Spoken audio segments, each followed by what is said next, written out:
欢迎继续回到《寰宇全世界》。在川习会举行之前呢，我们也看到了两个事实。第一个就是央视军事频道呢，在社群媒体上面，微博发布了一个影片就是显示呢，有好几架的歼十战机以战斗编队飞到了某个目标空域。另外也看到了多架轰6K 战略轰炸机到台湾周边的海空域展开模拟对抗训练，同样也没有说明这个具体的地点在哪里。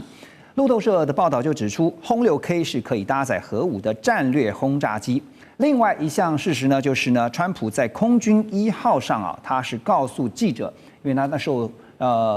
正好要在这个川普跟习近平的会面之前，他就特别告诉大家，美国要恢复核测试他说呢，因为呢他指的是其他人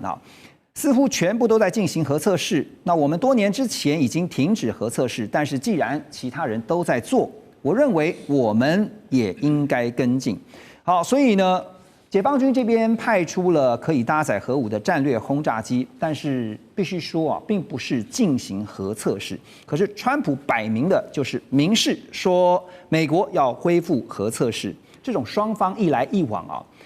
最近有一些分析是说，大家都在拉高核威慑这样的一个态势，但重点就是要改变对方的战略思维。黄老师怎么看？针对释出的影片来讲，我觉得可能是一种巧合，也有可能是在这个领导人会面前的一个算是讯号，释放讯号。但是跟我们今天刚刚就是主持人讲的这个主题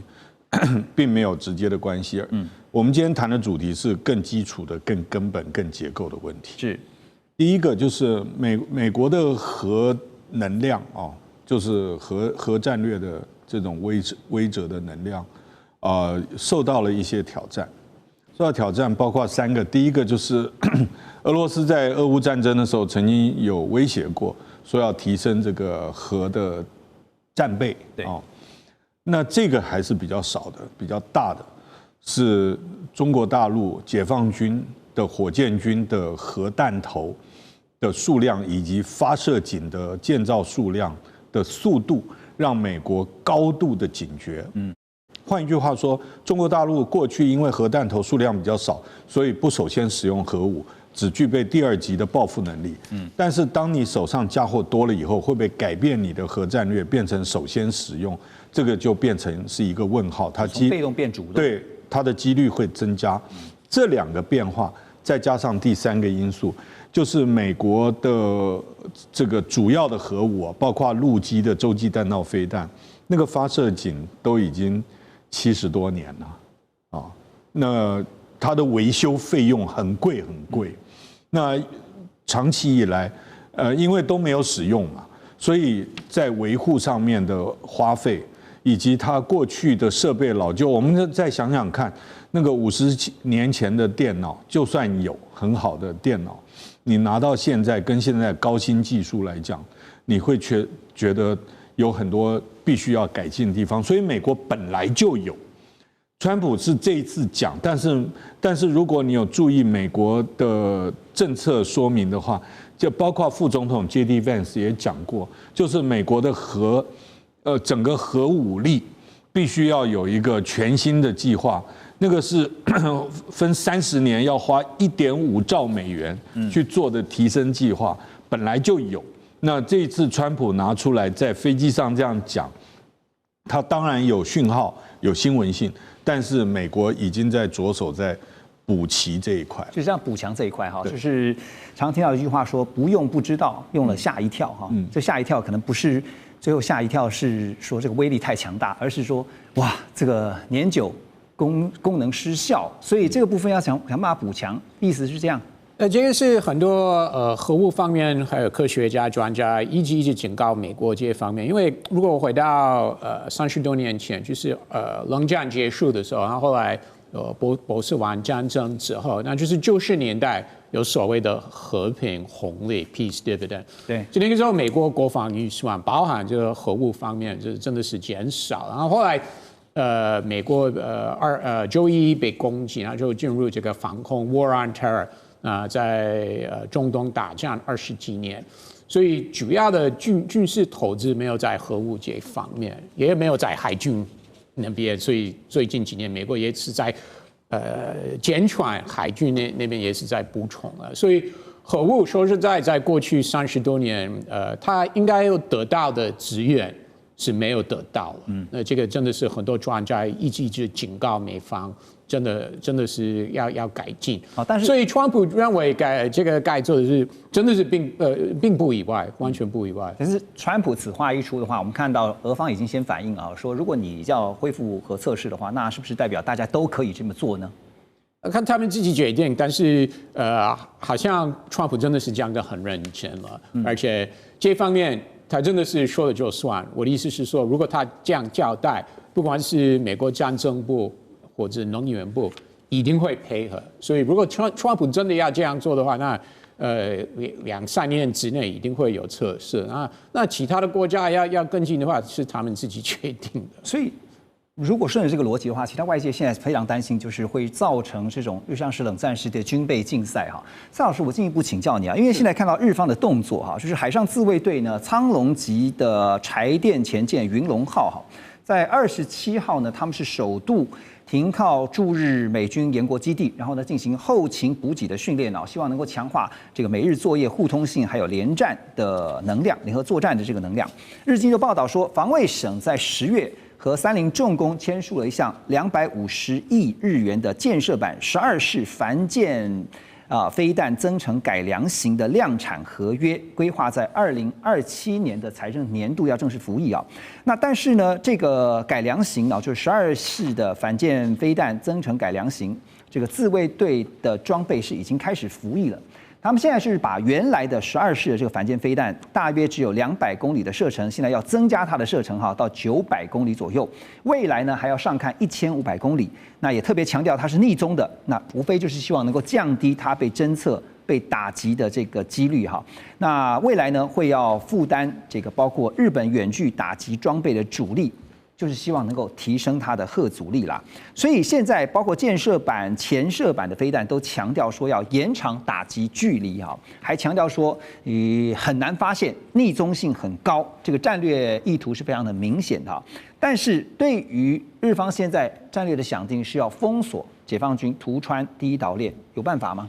我们先看一下三菱重工的潜舰，它跟川崎重工的话，唯一能够区别的地方就是三菱重工是偏四角形的那一个小门窗，然后川崎的话是有一点椭圆形，这是区别是哪一家做出来的？但是有没有办法的话，我们回到10月10日这一个天，因为对自卫队最大的一个阻碍点叫做国民党。这不是他们技术的问题，而是阻碍的一个问题。因为国民党在10月10日突然脱离跟自民党要应该说联合执政，所以自民党的高市早苗去在20日跟日本维新会签了一个约，这个约的话等于是帮自卫队全部都解套掉了。很少人去注意到他们签的约的内容。他们在签的约里面有讲到2个点，非常的一个重要。第一个点就是自卫队的潜舰要用次世代型的，那次世代就是我们所说的叫核动力型的。第二个就是 VLS 就是垂直发射型的。那垂直发射型的话，过去他们是比较偏说会犹豫了，不敢做。可是国民党一离开之后的话，我们就会回到10月24日。高市在国会里面的所信表明也说，全部都讲了，他就讲到一个两三个很重要。第一个点就是在2027年本来会预计达到 GDP 2%的防卫预算费，那他讲到提早2年，也就是在今年的追加预算，差不多最近要开的。那如果追加预算加上去的话，是以2022年为基础，应该会来到11兆日币的预算。现在的话，在3月通过的话是8兆6691亿，加上的话，它的钱自然就会下去。而且有没有办法做？他又讲到另外一个点，叫做安保3文书，也就是国家安全保障战略、国家防卫战略、防卫力准备计划，在明年底之前要重新整个的规划过。这一规划过之后，他们的战略思维整个就会全部改过来的。而且我们再看一下，它跟日本维新会里面签的，也就是长期的那一种飞弹，可能很少人会注意到，事实上日本维新会比啊，应该说比高市还右边，他们的思维跟国民党像一个刹车，所以自卫队本来有一个加油器，就是自民党。有一个刹车器就是国民党，可是这个刹车器已经拔掉了，就是我全力往前冲了，就两颗引擎往前冲，油门踩到底。那这样对日本来讲不是更不利吗？啊，对日本的安全啊，对他们来讲是一个很正面的一种讲法。为什么？因为他们确实感受到中国军力它发展真的非常的快，非常快的话，他们发现他们的一个潜舰力量的话，虽然说是很安静，但是中方的是核动力那个力量还是真的很大，所以他们需要的是一个比较长期的能够在潜在里面不用上来什么又发电要空气的，所以。国民党一离开之后，这是整个自卫队等于是大解放那一种感觉。10月10日是他们的转换点，而再加上说美方这部分又没有特别的拦阻嘛，对不对？就是说这个川普呢，我们刚刚特别提到他在建高市早苗的时候，他不是说吗？他说任何你想要的、任何你需要的帮忙，我都会在这里。那我补充说明一下，我真的认为不久之后，川普会向日本说，你国防预算 GDP 2%，真的不够。真的是不够的，所以会到3，甚至更高。好，假设台湾来进的总统说会达到台湾 GDP 5%，对不对？2030年，对不对？那如果台湾真的做得到的话，美国一定会邀请日本做到。2%这个问题点的话，事实上日本他们早就已经规划好了。为什么？因为本来是说2027年要达到2%，现在已经是2025年就会达到2%，但是他们心里本来就有预算。那预算的话，就是说将来还是会持续往上拉。那会拉到多少？会到往上的话，现阶段他们会说我们是无上限。主体上去讲，主体上去讲的话，大概心里讲的就是跟北约一个概念，就是3.5那一种感觉。可是2绝对不是一个终点，它绝对是往上拉，而且它就是在视线已经推演过去，所以川普这一次没有一下给日本难看。我要求你这么多，包括他们的战争部长，也就是说，我们没有要求日本是什么，日本是主体性去推的。那主体性推的话，这个2%绝对是不够的。Ross， 刚刚你提到这个问题啊，意思就是说，其实现在未来有可能，这个日本对于它的国防预算是上不封顶了哈。但是美国必须要证明它是长期日本的盟友啊，那总要拿出像个样子的盟友的样子，不是吗？其实很多人，不管是欧洲、南韩、日本等等，都是批评川普，说川普对这些盟友的关系没有，就是不能对川普有信心。但是我们看，在今年呢，他跟北约秘书长或北约主要国家见面，元首见面几次了。那因为这次亚洲行跟南韩总统、日本首相见面。他也没有说美国对这些盟友的关系有什么退出或不支持的概念，对不对？他完全他的动作都是显示他很支持这些盟友的关系。OK， 那你还是得用行动证明，不是吗？他的行动不是美国有什么行动？他也没有撤军啊，他没有从南韩或日本撤军，对不对？当然他会要求他们提升国防预算，而且对美军就是驻日驻韩美军，当然他会希望对方负担会更大，他本来就有这个概念，但是他也没有说要撤军啊，对不对？而且他这一次回来也没有说要减少军事联系，对不对？第一个任期常常有提到，尤其是那个时候他要跟金正恩见面，他说那我们跟南韩减少军事联系，他这次也没有说了。OK， 不过说到了这个动作哈，这次倒是有一点蛮有趣的。川普到日本啊，不是经过国际空港，而是直接从横须贺直接进到了日本，这点倒是蛮有趣的。我们休息一下，马上回来。2025全球局势必须关注，中美赛局牵动地缘风险，连带影响台海两岸未来。寰宇全世界，关心全世界，权威分析，专业观察，客观立场。每周6日，请您准时锁定，一同关心全球大事的瞬息万变。